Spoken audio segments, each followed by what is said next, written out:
It's Margaret and Brian. Yep. Okay, item number 2 on the agenda. Oops, sorry, let me know when you're ready. Transition.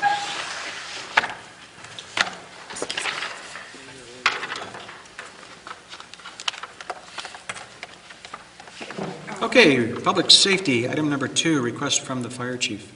The fire chief is requesting changes to Schedule A, Article 24 and 25 of the fire bylaw. The fire department is currently only training twice a month, and the fire chief is finding that this is inadequate in order to ensure proper training and be proficient in maintaining and learning new firefighting technical rescue skills. The industry standard for volunteer fire departments is 4 times a month. The current bylaw states at least 24 regular training meetings of at least 2 hours in duration each year to be held on the 2nd and 4th Wednesday of each month. The fire chief is recommending that it be at least 48 hours of regular training, which would be every Wednesday, 1st, 2nd, 3rd, and 4th. The bylaw also states that if a member fails to attend 3 consecutive meetings or 40% of the training without just cause, they will cease to be a member. The fire chief would like to see the 40% to become 75%. He's just tightening up Any discussion? the department and... I mean, I presume that the chief will have considered some of the aspects of that, right? That may mean his roster is Yes, less he's or whatever. already discussed it. He's already, the Yeah. firefighters have had input and discussion with them. Yeah. And If that's the case, then it'd be hard to I just had disagree. I'm fine with it, but what kind of is a little bit, we pay the firefighters for when they're training, correct? I think we made a comment, the budgetary impact for additional training sessions Yeah. will be absorbed within the current budget. No additional funding will be required. Yeah, which is fine. I'm fine with that. But again, like, so we're doubling his training budget, or he's doubling his training budget, and it's still being absorbed under his regular budget, which I find a little bit concerning. That really doesn't have to do with the firefighters, but it's just all these things that keep adding up that, oh, well, it's still covered under the budget and that sort of thing. Like, a lot of the departments are going towards worst-case scenarios in terms of their budgets, and it's just ballooning our budget in a lot of different ways. And this just brings the issue forward that we definitely, the department heads need to be looking at their budgets in a little bit of a different light rather than worst-case scenario. Because from my view, if he's doubling his training hours and it's still being able to be absorbed in his budget, then his budget wasn't done correctly from the get-go. So That's a fair point. You have to question how it is that you can double your just training. double Double it, your and now training it's hours and absorbed. absorb it, yeah. I can find out. From a straight-up operational standpoint, if those are the standards for training. For sure, I'm fine with it. Yeah, Yeah. I'm fine with the proper training for Yeah. our firefighters. Yeah, no, for But sure. it's a separate issue. I would just like personally, well, not personally, but as the mayor, I'd like to know where he's taking that money from in his budget, that all of a sudden, in February, that we've determined there's something we don't need for the rest of the year. I'm assuming that's what's happened. Could I don't be, know, yeah. but I would like to find out. Okay. But you're okay with the resolution coming to change the bylaws, or you want this I information would like to first? see the information first Okay. before we I change the would. bylaw. I would like that. All right, anything else on that? All right, we'll move on to planning and development, the Paw Family Resource Center for 209 Fisher. The Paul Family Resource Center has purchased 211 Fisher Avenue, which is in the commercial central zone of the zoning bylaw. They would like to open a teen center in the north half of the building. A teen center is considered a child care group under the town zoning bylaw and requires a conditional use to be located in this zone. They will also require a variation as the lot does not meet the minimum bulk requirements for a child care group. The CAO was in contact with the Family Resource Center and advised them they would need to be in compliance, and they have filed applications for conditional use and variations. The public hearing is scheduled for March 14th in this regard. Okay, and so attached is a survey of the lot, I see? Yep. And the notice of the public hearing for both the variation and the conditional use under 3.1 and 3.12. Okay? So there's no decision to be made here? No, this is just received for information Yeah. that you're aware this is Yeah. coming up. But I would like to make the point that, we talk about the downtown. The downtown needs to be a successful core of business for us.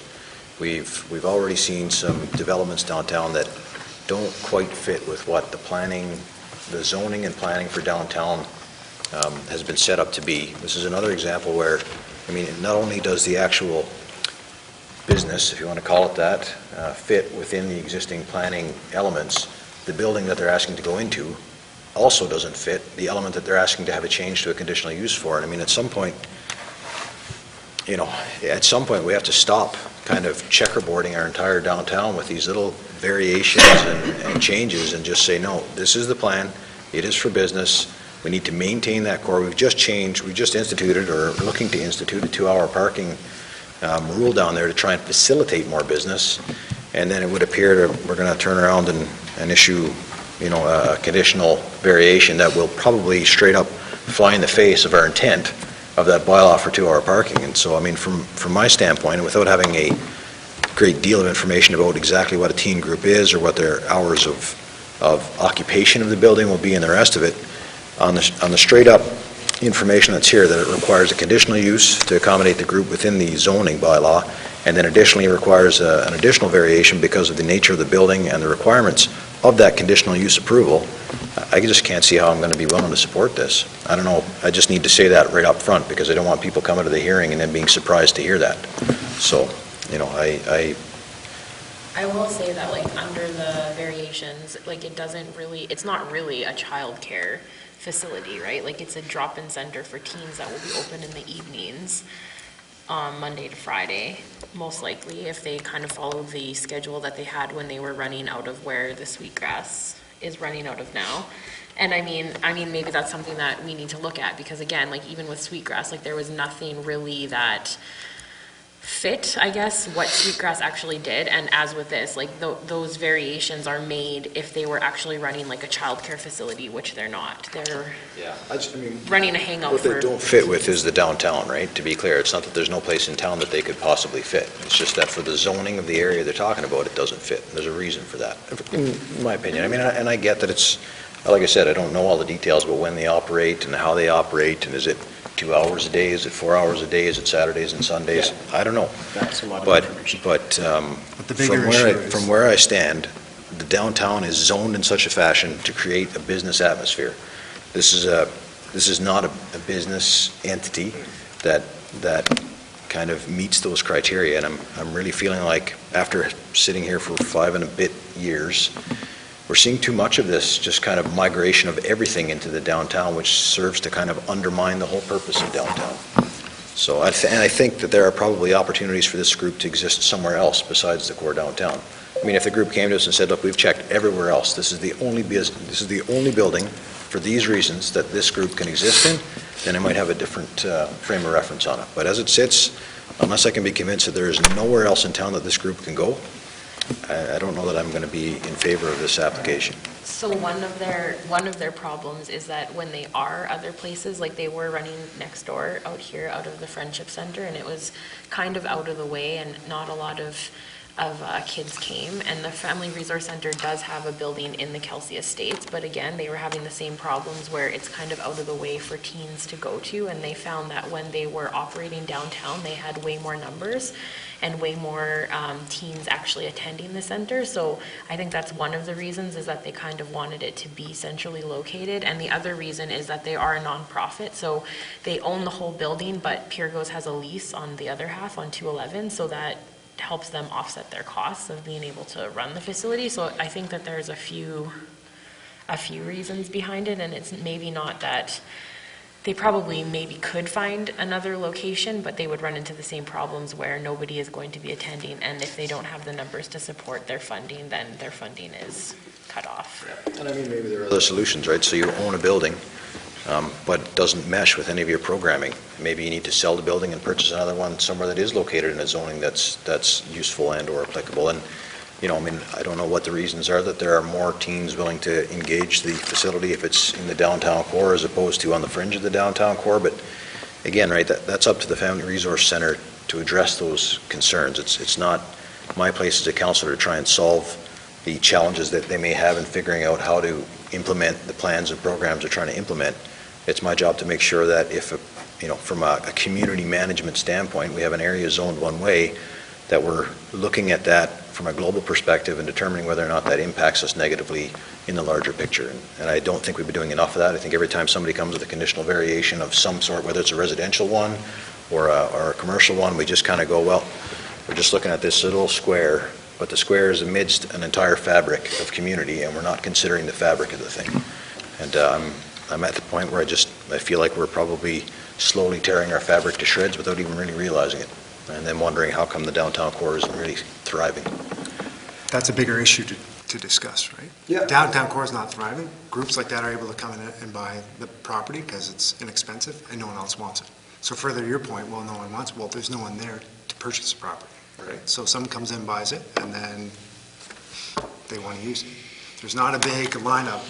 It'd be great if there was 20 Margarets down the street, right? And Yeah. everyone's open their shop, but that's not what's happening, in my opinion. The reality is that it's up for grabs, it's inexpensive, and they grab it. And there's not a whole bunch of entrepreneurs saying, hey, I want to open up shop to do this. So I just want to make Sure that, I mean, to that end, right, that's a problem we need to resolve. And I mean, if a bunch of small steps, like supporting the local business that does exist by looking at things like this, by looking at 2-hour parking, are things that we can do to perhaps reinforce the foundations there of business, and maybe we can turn some things around. I mean, it's, you're right, the things that you identify exist and they're real. But anything we can do to try and change that or stop that from continuing on that trend, I think we should. Okay, Brad? Yeah, as well as those things, I'm concerned about, if the argument is the young people won't go anywhere but downtown, that's a scenario that it would be of concern, because then our residential areas, we have a bigger problem than we realize. But also, because of location and whatnot, and when you consider the other related businesses and whatnot in the area and the lack of space, I said it puts all those young people that aren't inside the building, they're on this front street. They're not in, and there's no yard space, there's no anything else that's going to be allotted for them. So they either have to be in the building or they're going to be on the sidewalk. And just moving more young people to downtown isn't necessarily a good solution to either their need for a drop-in center or our community's need for a viable downtown. Okay, anybody else? We shall wait for the public hearing then. So all of that information is, we will receive that, as just that information. We'll move on to finance and admin 4.1 payroll and accounts. Attached is a check register for KRC checks in the amount of $262,475.92. Note check number 5279 in the amount of $6,742.72 was issued to the Profit Corporation. This is for the kids' indoor and outdoor sports and fitness equipment for the Wellness Center and the kids' camp. Also attached is a check register for the Town of the Paw in the amount of $891,880.72. Check number 16756 in the amount of $143,138.86 was issued to Joe Johnson Equipment. This was for the new sidewalk plow and sweeper, which apparently is working very well. They're very happy with it. Check number 16773 in the amount of $5,500. $558,000. Pardon? $558,000. Thank you. $284.17. Thank you. $500,000. Yeah. I can't say that big amount, is issued to the Receiver General of Canada. This was for police services.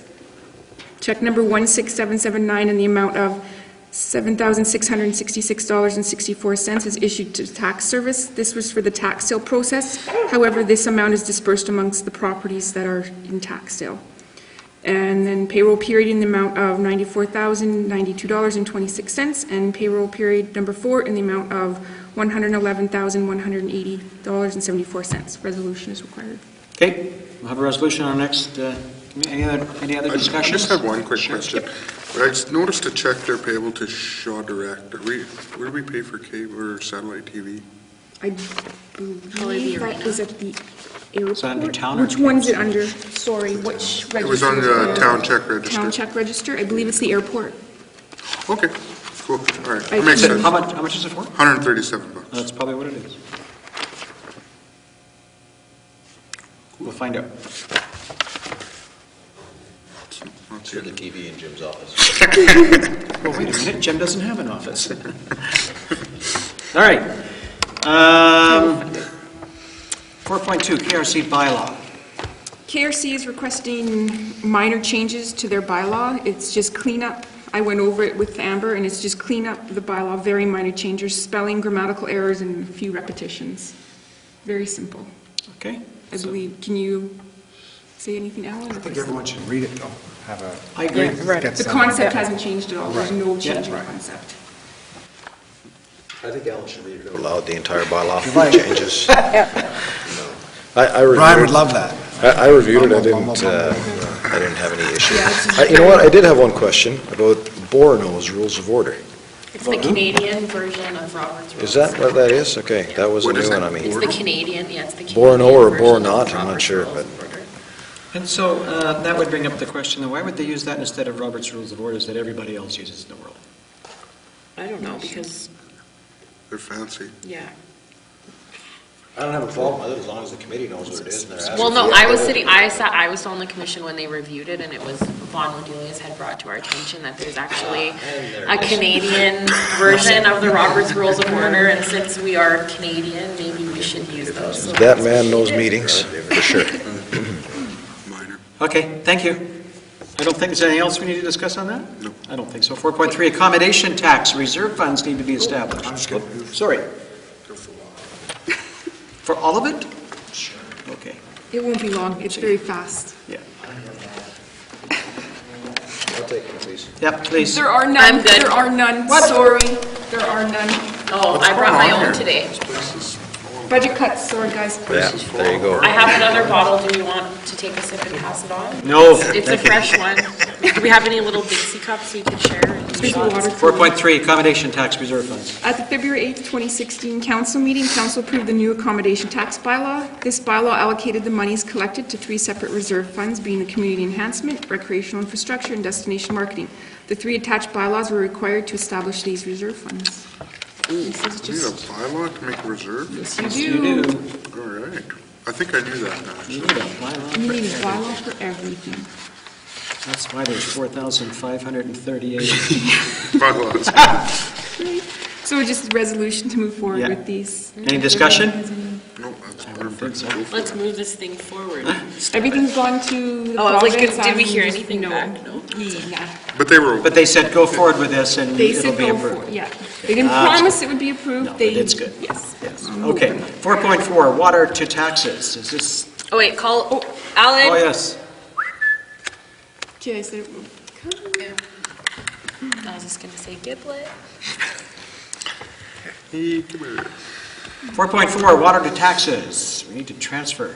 Yes. Under the Municipal Act, the town has the authority to add unpaid water to taxes. Attached is a listing in the amount of 1,000, oh, Chad, can you do it for me, please? Yeah.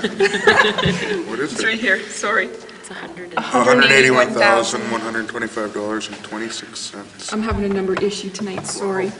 The CFO is requesting a resolution in order to move forward with this transfer. Wow. Yes. And what's the last date that people can come in and pay before this? March 1st. She wants to transfer it as of March 1st. When's And then they can come in and pay, if they want to, like, they'll have, letters have been sent out, and they'll know how much is being put onto their taxes. They can come in and say, I just want to pay my water. The Right. payment would just be applied to the property taxes instead of the water account. It doesn't change the ability for somebody to come and That's pay. correct. Just changes our ability to collect on. Sounds good. Okay, any discussion on this? Should check and see if I paid my water bill. It's a lot of money. It's a lot of money.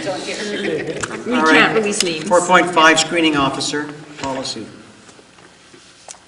There is currently a policy in place which permits a person the opportunity to request a meeting with the screening officer in order to challenge a ticket. There's no limit within the policy as to when they must file the request. People are coming a month after the ticket is issued to challenge it.